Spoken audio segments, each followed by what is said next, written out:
apa khabar anak murid cikgu? Okey, bersama Cikgu Masliza di channel Cikgu Masliza, kita belajar pendidikan moral tahun 4. Jom.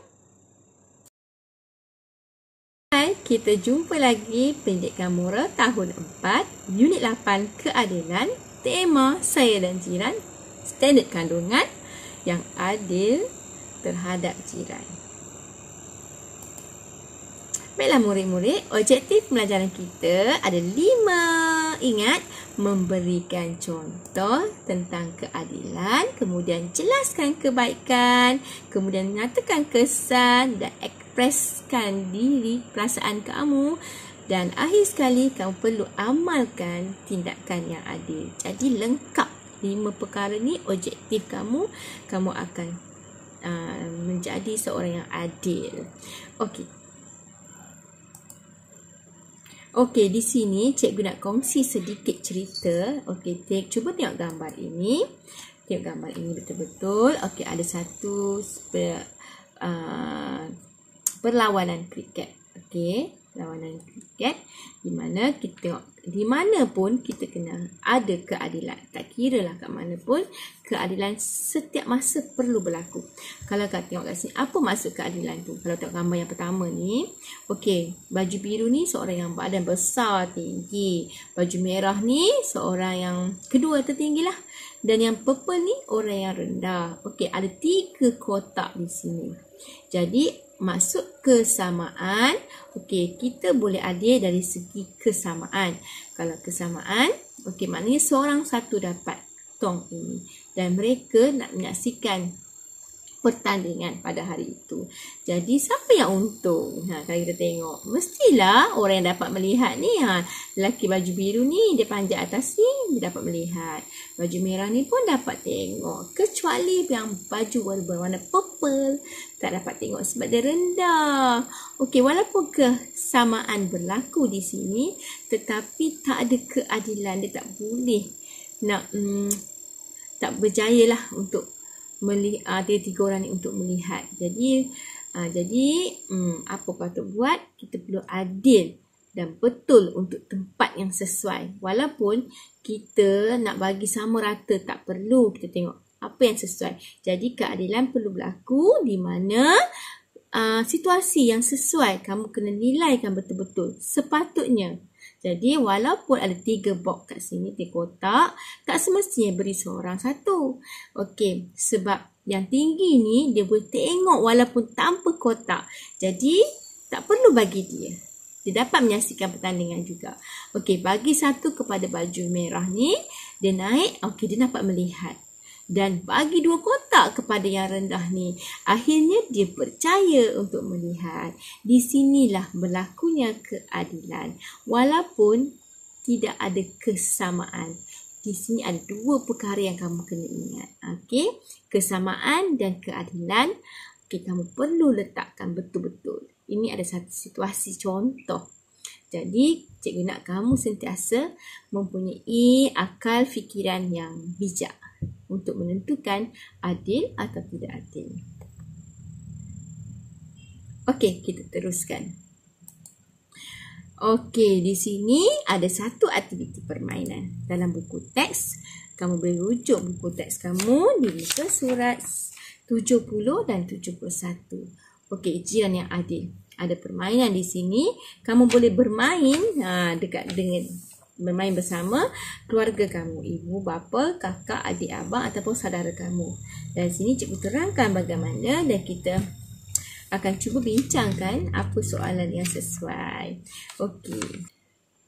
Baiklah murid-murid. Okey, jiran yang adil, di sini ada satu contoh. Okey, kamu mengagihkan alat tulis kepada anak-anak jiran secara sama rata. Adakah tindakan kamu adil? Sama rata macam kesamaan tadi. Okey, sama rata bagi. Okey, jelaskan. Okey, adakah tindakan kamu tu adil? Sesuai tak? Okey, sesuai. Jadi, tindakan kamu tu betul sebab kamu bagi alat tulis yang sama. Dia tak ada melibatkan apa-apa, jadi setiap orang akan dapat 1. Okey. Yang kedua, ceritakan pengalaman kamu bersikap adil terhadap jiran. Okey, cikgu nak kamu ceritakan, kamu ingat balik apa yang kamu telah berlaku adil. Ceritakan pengalaman kamu ini. Kamu boleh catatkan dan tuliskan dalam diary kamu. Apa yang telah kamu, pengalaman kamu terhadap jiran yang kamu telah melakukan keadilan. Jadi cuba kamu ceritakan kepada ibu bapa kamu, rakan-rakan dan juga cikgu pun boleh. Okey, yang ketiga, nyatakan satu contoh tindakan yang adil. Satu contoh tindakan yang adil, okey. Kita tahu orang itu memang pandai melukis. Jadi, kita nak adil dengan dia, kita berikan dia sama rata, okey, pensel warna, kertas lukisan. Dan orang yang seorang lagi tu dia tak pandai melukis. Jadi untuk adil, kita tak perlu bagi kat dia lukisan ataupun warna. Dia suka craft tangan.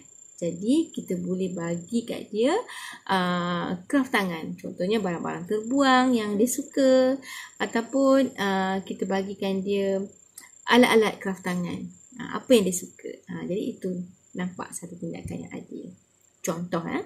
Okey, yang keempat, kamu memberikan bantuan kepada semua jiran tanpa mengira kaum. Beri bantuan tanpa kira kaum. Adakah tindakan kamu adil? Tanpa mengira kaum. Ya, tentulah adil. Sebab kita tak kira pun siapa dia, bangsa apa, agama apa, budaya apa. Kita tetap beri bantuan. Contohnya, berlaku kebakaran. Ataupun kebakaran di kampung itu. Ada 4 rumah yang terbakar. Jadi kita nak hulurkan bantuan. Okey, kita tak kira, tak tengok pun bangsa apa, kaum apa. Kita bagi sama rata. Kalau keluarga ni dapat RM1,000, keluarga lain pun dapat RM1,000. Itu adil. Tanpa mengira kaum. Okey, seterusnya. Apakah perasaan kamu apabila bertindak adil terhadap jiran? Ini tentang perasaan. Perasaan kita bila bertindak adil terhadap jiran. Tentulah kita rasa gembira, suka, seronok, bangga. Yang seperti yang sebelum ini yang kita bincangkan. Okey. Seterusnya, kamu beramah mesra dengan segelintir jiran sahaja. Segelintir jiran itu bermaksud hanya sebahagian jiran, tak semua jiran. Adakah tindakan kamu tu adil? Boleh tak kita macam tu? Kita layan jiran yang kita suka je. Tapi jiran yang kita tak suka, kita tak layan. Adil tak kita? Kita tidak adil, ya? Tak adil. Kita kena layan jiran kita semua sama rata. Tak kira kaum, tadi dah cakap tak kira kaum, tak kira bangsa, tak kira apa pun taraf mereka. Jadi kita tetap juga beramah mesra dengan mereka. Okey? Seterusnya, kamu memberikan buah tangan kepada jiran kamu yang kamu suka saja. Apa tindakan kamu tu adil? Jelaskan. Mana boleh macam tu, betul tak? Jadi kita tak boleh. Jiran yang kita suka, kita berikan buah tangan. Jiran yang kita tak suka, kita tak bagi. No, itu tidak adil. Jadi kalau cikgu pun sebagai seorang jiran, kalau cikgu tengok jiran tu dapat buah tangan, tapi cikgu tak dapat. Jiran cikgu tu baru balik daripada bercuti. Balik cuti, dia beri kepada jiran sebelah tu buah tangan. Allah, daripada luar negara kan contohnya. Tapi cikgu tak dapat. Cikgu rasa sedih. Dan itu bermaksud kita tidak berlaku adil terhadap jiran. Jadi kalau nak bagi buah tangan, bagilah kepada jiran-jiran sama juga yang dekat-dekat yang kamu, bagi sama. Supaya tak ada perasaan yang kecil hati. Okey, apakah yang akan berlaku jika kamu berat sebelah terhadap jiran? Okey, ini kesan dia. Kalau kita tak berlaku adil ataupun berat sebelah terhadap jiran, apa yang akan berlaku? Kita dah bincangkan sebelum ini. Kalau tengok video yang sebelum ini, kalau kita tak berlaku adil, kesan dia adalah akan berlaku selisih faham ataupun bermasam muka, perasaan tidak senang. Okey, jadi kita tak boleh nak eratkan hubungan kan.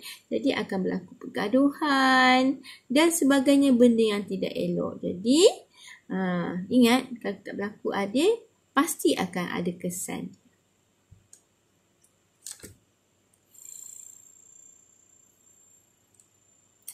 Okey, baiklah murid-murid. Okey, kita lihat situasi dan jawab soalan.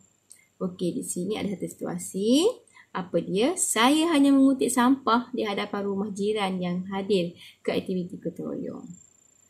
Ingat, saya hanya mengutip sampah di hadapan rumah jiran yang hadir saja. Okey, adakah tindakan kita tu adil? Jelaskan. Okey, di sini kamu boleh beri pendapat kamu dan cikgu hanya cadangkan pendapat dan kamu boleh ubah sedikit, tapi janji jawapannya logik lah kan. Okey, kat sini cadangan. Tindakan tidak adil. Tindakan kita tidak adil. Kita sepatutnya mengutip sampah di hadapan rumah jiran kita, walaupun dia tak datang. Kita tak boleh kira macam tu.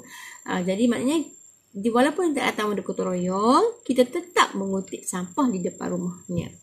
Okey, kita tak tahu pun kenapa dia tak datang. Jadi kita sepatutnya mengutip sampah di hadapan semua rumah, tanpa mengira kehadiran dia.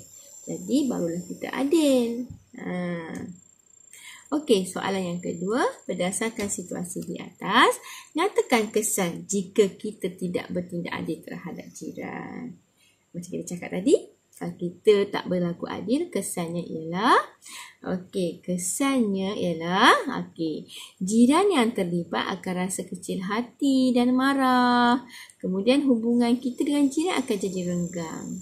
Okey, dia mestilah kecil hati kan? Okey, kemudian jiran akan bermasam muka. Jadi marah kat kita tu. Okey, suasana kejiranan di kawasan kita tidak akan harmoni. Itu adalah antara kesan-kesan yang akan terjadi jika kita tidak bersikap adil. Okey. Gambar yang kedua. Okey, lihat situasi dan jawab soalan. Saya menjemput jiran yang berlainan kaum dan agama untuk menghadiri majlis jamuan makan malam. Bagaimanakah saya boleh bertindak adil untuk melayan tetamu yang hadir ke majlis itu? Jadi, mari kita bantu bagaimana dia boleh bertindak adil untuk dalam majlis itulah, untuk melayan jiran dia yang hadir. Okey, ini adalah antara cadangan dan juga pendapat yang sesuai, dan kamu boleh cadangkan yang logik dan juga sesuai. Okey, lihat situasi tadi. Okey, cara bertindak adil ada dua kat sini. Satu nak makanan, satu lagi tentang layanan. Ada dua situasi. Okey, bagaimana kita nak berlaku adil dalam penyediaan makanan? Okey, kita hidangkan makanan kepada semua tetamu. Janganlah kita hidangkan makanan hanya tetamu tertentu sahaja. Kita hidangkan kepada semua tetamu yang hadir. Okey, kemudian menyediakan makanan yang sesuai mengikut agama dan kaum. Maksud cikgu kat sini, okey, sekiranya kamu tahu agama itu tidak boleh makan daging, jadi kamu jangan hidangkan langsung daging. Supaya kamu dapat menghormati agamanya. Jadi kita akan sediakan mengikut agama dan kaum tu. Okey, jadi tak akan berlaku perselisihan di sini. Okey. Kemudian tidak membezakan makanan yang dihidangkan mengikut jiran. Okey, yang ini bermaksud, okey, contohnya, okey, ada kek yang sedap. Kemudian kita bagi kepada orang yang kita suka saja. Dan ada roti yang biasa kita bagi kepada orang yang tidak suka. Itu tak boleh. Tak boleh keadaan yang macam tu. Memang tak boleh. Kalau kita nak hidangkan makanan, kita hidangkan sama rata. Semua orang boleh merasa makanan yang kita hidang itu. Tak kiralah apa jenisnya, macam mana bentuk makanan yang kita hidangkan tu, berikan kepada semua orang. Barulah kita bersikap adil. Okey, dari segi layanan pula. Okey, layanan kita perlulah bergaul mesra tanpa mengira kedudukan. Tak boleh tengok kedudukan. Kita layan semua. Okey. Kemudian yang kedua, tidak mengasingkan tetamu mengikut kesukaan kamu atau taraf satu kaum tu. Jiran kamu. Okey, yang kaya maksudnya taraf tu ialah yang kaya dia satu kumpulan, yang miskin satu kumpulan. Oh, tak boleh macam tu. Layanan itu tidak adil. Jadi tidak kita tak asingkan kaum. Okey. Kemudian tidak memilih kasih dari segi layanan. Okey, orang yang kita suka kita layan. Orang yang tak suka kita tak layan. Jadi tak boleh. Jadi kita layan semua sama. Okey, kemudian tidak mengutamakan jiran yang kamu suka saja. Kamu dah jemput orang datang ke majlis kamu. Kamu pergi sembang, buat mesra, hanya kawan yang kamu suka saja. Yang kamu tak suka, kamu tak sembang. Tak berbuat mesra. Adil tak? Tak adil. So, jadi tidak utamakan jiran yang kamu suka saja. Kamu perlu layan semua sama rata. Jadi baru majlis kamu akan majlis kamu akan harmoni dan majlis kamu akan berjalan lancar. Jadi kamu akan rasa gembira bersama rakan-rakan kamu. Majlis kamu akan menjadi majlis yang terindah. Okey, baiklah murid-murid, kita tengok kesan jika kita sentiasa bersikap adil terhadap jiran. Apa kesan dia? Okey, yang pertama, sentiasa dapat mewujudkan suasana yang harmoni. Yang kedua, akan disenangi oleh jiran. Jiran akan sayang kita. Okey, kemudian menjadikan kita seorang yang sentiasa bersikap adil. Kemudian, kita dapat mengeratkan hubungan di antara jiran.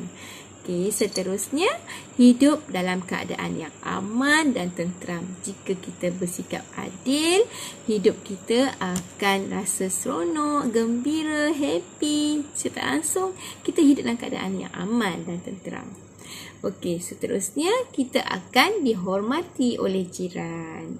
Okey, dan akhir sekali, dapat mengeratkan hubungan perpaduan kaum di antara kejiranan. Jadi, bila kita bersikap adil, benda ni semua akan wujud secara tidak langsung. Baiklah murid-murid, okey, cikgu harap jadilah seorang jiran yang adil. Pasti anda akan disayangi. Okey, sekian. Terima kasih. Kita akan jumpa lagi di video yang seterusnya. Bye.